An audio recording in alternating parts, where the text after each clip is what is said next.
isn't going to be like one of my normal videos that I usually do. I wanted to do a segment. Oh, wait, just let me get this down. So, in this video, I'm aiming to make a documentary of the lifestyle of a Mississippi riverboat, I think that's what you call it, flatboat man who comes down from Kentucky carrying produce to New Orleans. Oh, and by the way, if you're just scrolling through YouTube and you're new to my channel, I'm a Southern historian and I talk about the South and its culture and history. Today I'm doing a segment on Mississippi River boatmen. Some of y'all may not even know what that is. Telling this in the perspective of a France Creole of the Nouvelle-Orleans, these Americans, we call them Kentucks also because they come from areas like Kentucky, come down the Mississippi River to New Orleans with their farm and produce, and we Creoles, not like these barbaric, uncivilized savages, swine, Kentuck Americans. These Kentucks were dubbed uncivilized and barbaric by the Creoles. The Creole looked at the American as a hog. The American called the Creole a peacock. Or worse, one-eyed each other and gave up trying to understand each other. Now we're going to make believe I'm in Iowa and I'm going downriver to New Orleans.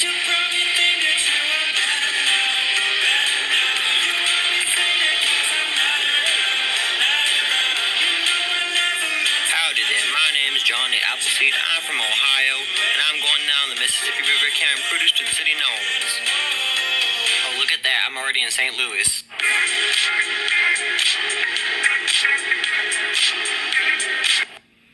As me and my fellow flatboatmen were about to leave the small town of St. Louis, one of my buddies, Shaughnessy Williams, noticed a man with a unique flatboat that had added accessories onto it. He decided to take it upon himself to interview him. Yeah, here's the difference between, we got kayaks. Kayaks come from the Eskimos. He's got the canoe that comes from the Native Americans. Now what he does with his bicycle, he takes it off, he pulls the bicycle up here from Roscoe, puts it in, kayaks back down, and takes it back home on the bike. Pretty cool, huh? Very nice. So Shaughnessy Williams explained the difference that offload boats were designed by Eskimos, so whoever knows what that is, and this man's flatboat was designed by Native Indians. And he had some sort of device that allowed him to take his boat back upriver compared to breaking it down and just storing it in New Orleans. The man we met said he wanted to stay in St. Louis a little longer, so we proceeded downriver to New Orleans. As we passed the state of Tennessee and into the border of Arkansas and Mississippi, I realized that we officially made it into the South, and I noticed some poor unfortunate flatboatmen whose boat crashed. We watched as they drowned, but we couldn't do nothing about it. The current was much too strong. We were now entering the state of Louisiana, and we were close to the metropolis of New Orleans. As we proceeded downriver, we noticed a large steamboat that just zoomed right past us.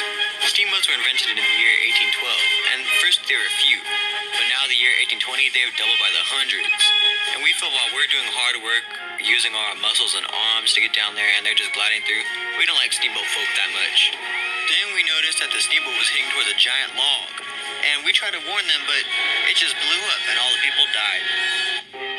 We were now between Baton Rouge and New Orleans. They call this area Louisiana's River Road.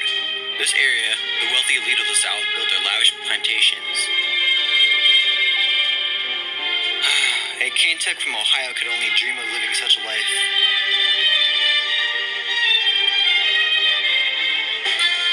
We had finally made it to the Queen City of the South, the Paris of America, La Nouvelle-Orleans.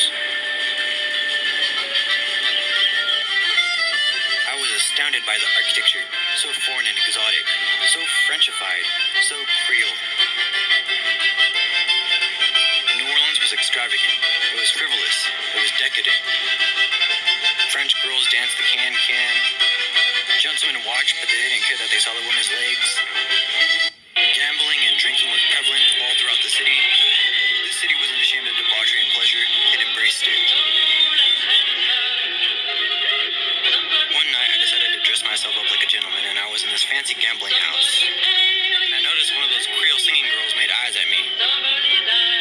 My, she had the voice of an angel. I know for sure that I'll be coming back to New Orleans, a city that's latched onto my heart, forever embedded into my soul.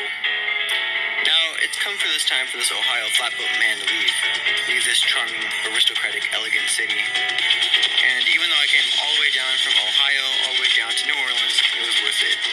And as I packed, I must say that I surely will be back again, my beloved La Nouvelle-Orleans.